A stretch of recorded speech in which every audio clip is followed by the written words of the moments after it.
by how engineers tackle seemingly impossible problems. And boy, do I have a story for you today! We're talking about the Leaning Tower of Pisa, but not just any old history lesson.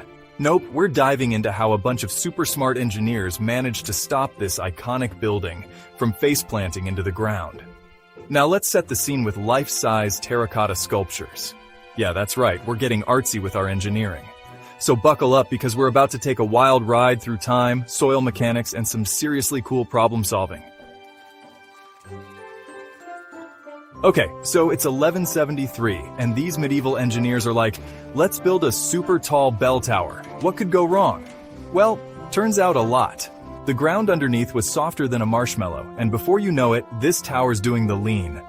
Fast forward to 1990, and our poor tower is tilting at a crazy 5.5 degrees. That's when the Italian government went, Houston, we have a problem. They brought in this dream team of engineers, historians, and mathematicians. Now, these folks had a real head-scratcher on their hands. They couldn't just push it back up. That'd be like trying to unmelt an ice cream cone. So what did they do?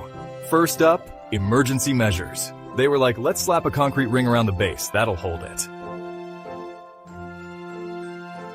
Now here's where it gets really cool. The engineers came up with this crazy idea called soil extraction. Basically, they decided to give the tower a little underground liposuction. They drilled these angled holes under the high side of the tower and started carefully sucking out tiny amounts of soil. It's like playing the world's most high-stakes game of Jenga, but underground. They had to be super careful. Take out too much, and boom, tower pancake. But that's not all. They also had to deal with the tower's arch-enemy, water. See, the groundwater levels on the north side would rise in winter, making the tower tilt even more. It's like the tower was doing a seasonal dance. So, these clever engineers installed a high-tech drainage system. Think of it as a bunch of underground straws, slurping up excess water to keep the ground nice and stable. All right, drumroll please. After years of careful work, monitoring, and probably a lot of nail-biting, the results were in. And boy, were they impressive. These engineering wizards managed to reduce the tower's lean by about 0.5 degrees. Now, I know what you're thinking. Half a degree? That's it? But hold on to your hats, because that small change is actually huge. It brought the tower back to the tilt it had in the early 1800s. That's like turning back time by 200 years. And the best part?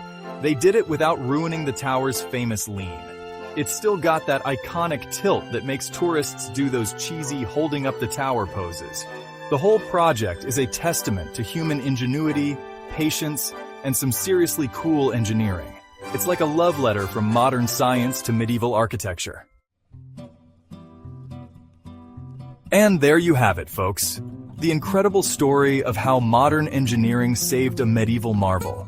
It's not just about preserving a building, it's about protecting a piece of human history, a symbol of both our past mistakes and our ability to fix them. The Leaning Tower of Pisa stands as a testament to human perseverance, ingenuity, and our never-ending quest to push the boundaries of what's possible. It reminds us that with enough brainpower, teamwork, and maybe a little bit of soil extraction, we can solve problems that seem impossible. So, the next time you're faced with a challenge that looks too big to handle, remember the Leaning Tower of Pisa.